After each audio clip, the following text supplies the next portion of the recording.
ताईने जेवण वाढले, आता जेवायला लागले. खूपच छान आवडीची भजी आणि पनीर भजी, दालच्या आणि तांदळाची खीर केली, मस्त वाटते. तर भात आहे पण जास्त कसं आहे, खूपच टेस्ट झाले बरं का. पनीरची मला भाजी पनीर स्वतः बनवले बरं का. छान आहे. खरंच तुमच्या रेसिपी मी कायम बघत असते, खूप छान असतात. पण आज समोरच मला म्हणजे साक्षांत खायला भेटले, त्यामुळे खूपच छान वाटते बरं का. थँक्यू. ताई आमच्या सुगरण आहेत बरं का, कोरोनात आहे. नाही, बहिणीला माझ्या कोरोना म्हणते ते. तर या सर्वजण जेवायला. नमस्कार मंडळी, रामकृष्ण हरी. आता चिंचणीतनं मी सांगोलमध्ये आले. तर सांगोलमध्ये माझी एक ध्यान मैत्रीण आहे, तरुणताई बंडगर. तर आता सांगोलमध्ये जस्टच आले मी.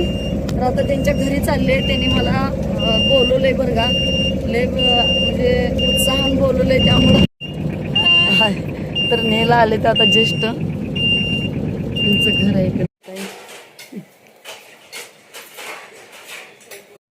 ताई भेटले, ते आता जस्टच आले मी इथं त्यांच्यापाशी.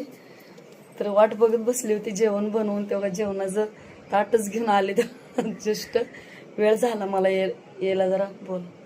तर आज ताई आपल्या घरी येणार म्हणून जेवणासाठी मी जास्त काही नाही मेनू बनवले, पण मस्त अशी पनीर भाजी, दालच्या, भजी, चपाती, भात वगैरे असं बनवलेलं आहे.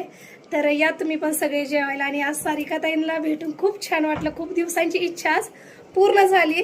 तर ताईंना जो सपोर्ट करताय तर असंच करा. ताईंची गाणी तर इतकी छान आहेत. तर आज ताई आपल्या घरी आले, त्यांच्यासोबत मस्त व्हिडिओ वगैरे काढणार आहे, रील वगैरे बनवणार आहे. तर धन्यवाद. थँक्यू. झाले टेस्टी. आणि पनीरची भाजी ताईने माझ्या आवडीची. ताई आपल्या नंदेश्वरचे, त्या सांगोलमध्ये राहते त्या. मग चिंचणीवरून येताना त्यांना माहीत झालं माझा व्हिडिओ बघून, ताईने मला आवर्जून खूपच रिक्वेस्ट केल्यामुळे मी आले. तर आज तांदळाची खीर पण छान बनवली बरं का, मला आवडते तांदळाची.